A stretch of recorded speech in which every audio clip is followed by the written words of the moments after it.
Welcome to Alignment, Singing and the Body. In this video, I'll be referencing the book, What Every Singer Needs to Know About the Body by Melissa Malday, Mary Jean Allen, and Kurt Alexander Zeller. If this video is interesting to you, I would really encourage you to take a look at this book to learn more about how singing and the body are inextricably linked. Before we begin, take a moment to grab a journal and a pen and situate yourself in front of a mirror. So why is it important that we think about singing and the body? Well, as singers, our bodies are our instruments. Our bodies directly relate to efficient breathing, healthy singing, and dynamic performing. Before we learn about alignment, we first have to build in a sense of awareness for our bodies. This means that we begin listening to our bodies throughout the day, not just when we're in the practice rooms. At this point, I want to encourage you to pause this video and spend a few minutes journaling about what you notice about your body right now. Ask yourself the following questions. How's my energy level? Do I notice any tension in my shoulders, neck, jaw, or any other area in my body? Are there particular points of pain or discomfort? Do I feel relatively relaxed and at ease? Anything that you notice about your body, take a few moments to jot down.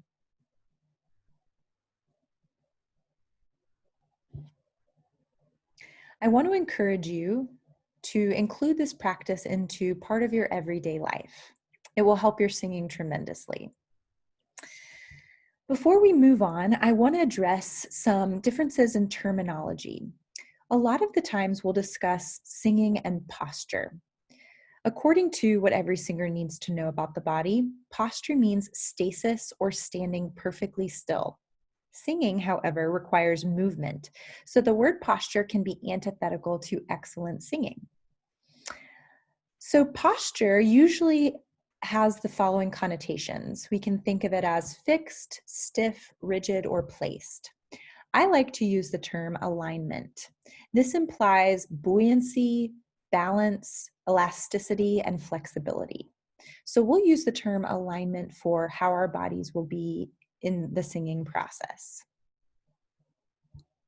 Now, Melissa Malday describes the 6 points of balance in her book, What Every Singer Needs to Know About the Body. This is a tremendously helpful way to learn how to map your body and learn how the different points of balance relate to one another. At this point, I would encourage you to take time in between each of these 6 points of balance and do the exercises watching in front of a mirror or with a friend, giving each other feedback. So notice how each of the points of alignment are related and stacking directly one on top of the other.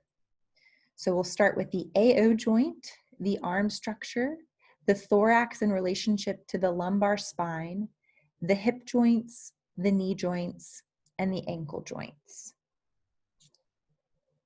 So let's begin with the AO joint. The AO joint, or the atlanto-occipital joint, is where the top of the spine meets the bottom of the skull. And if you were to map this on your body, it would probably be between your ears or directly behind your septum, or that nose cartilage. Now, a lot of the struggle that we come up against with the AO joint is tech neck. We're used to looking down at our phones, and so our head begins to become pulled down and back, creating tension at the back of the neck. What we want to do instead is to release our head forward and up, creating a tall back of the neck. Now, a couple of images or exercises to play with in the mirror is to conjure in your mind the image of a bobblehead on a car dashboard. And that feeling of buoyancy is really what we're after with that AO joint. Another thing you can do is to draw circles with your nose. They're going to become increasingly smaller and smaller until they're almost imperceptible. That's a great way to feel some freedom in the AO joint. Our AO joint will then stack on top of our arm structure. Now, our arm structure is we need to be more neutral in our arms than a lot of times we are in our daily lives. This means that we're not going to be militant and too far back or slouched and too far forward. So a good exercise to achieve some neutrality in your arms is to squeeze your shoulders to your ears, squeeze, squeeze, squeeze, squeeze, squeeze, and release. And repeat that over and over again until you find freedom in the arms. They're soft and flexible without being militant or slouched. So our AO joint will stack on top of our arms, and then our arms will stack on top of our thorax in relationship to the lumbar spine. And this is really just the small of the back, or where that S curve of your spine comes in at the bottom. And I find it's more helpful to discuss the spine in general rather than discussing that specific part of the spine when we're talking about alignment. So the spine is the plumb line of your body, meaning that it really runs central to your torso. It's naturally an S shape, so we never want to hyperextend or over straighten the spine or allow it to become too slouched or curved than a natural S shape would be. We also want to recognize that the spine is constantly in motion. It's going to lengthen when we exhale as our rib cage comes out, and it's going to compress as we inhale when our rib cage returns to resting position. Now, there are a couple of great exercises you can do to find balance in your spine and torso. My favorite is the ragdoll. This is where you reach your head up to you reach your arms up to the ceiling and then quickly drop down, allowing gravity to carry the weight of your body so that you're bending from your hips. Dangle there for a moment, releasing the back of your neck, and then roll up slowly, one vertebra at a time, keeping your chin tucked so that it comes up very last on top of your spine. I would encourage you to practice that in front of a mirror and with a friend.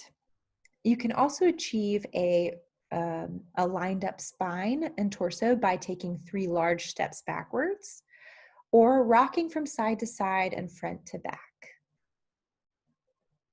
So the thorax in relationship to the lumbar spine will then stack on top of the hips, the hip joints.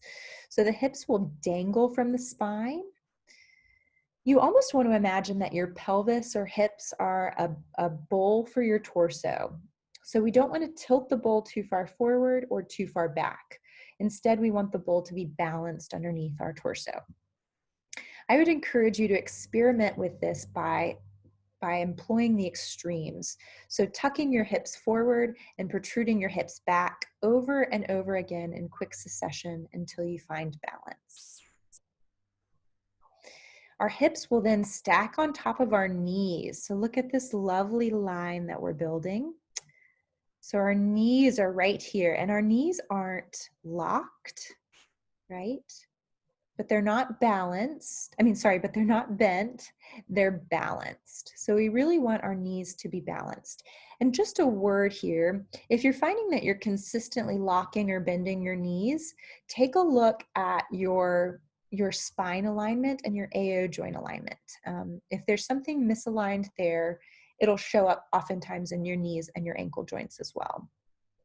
At this point, I would encourage you to practice locking and bending your knees in quick succession until you can find the balance between the two extremes. Then our knees will stack on top of our ankles. And you really want to and your ankles will stack on top of your feet, of course, and you really want to allow your feet to distribute the weight of your body equally between these 3 points. And you can think of it like a 3-prong plug going into the wall. And I would encourage you to shift from balancing on the balls of your feet to the heels of your feet until you find balance. You can also think of this as feet melting into the floor like ice cream on hot pavement. So now that we've spent some time mapping our bodies, let's review. So as singers, our bodies are our instruments, so it's really important that we understand how our bodies affect singing. This means that we first need to develop the skill of awareness for our bodies.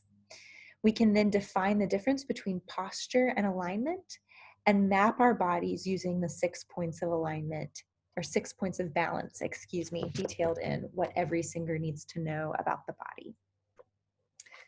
Thank you so much and happy singing.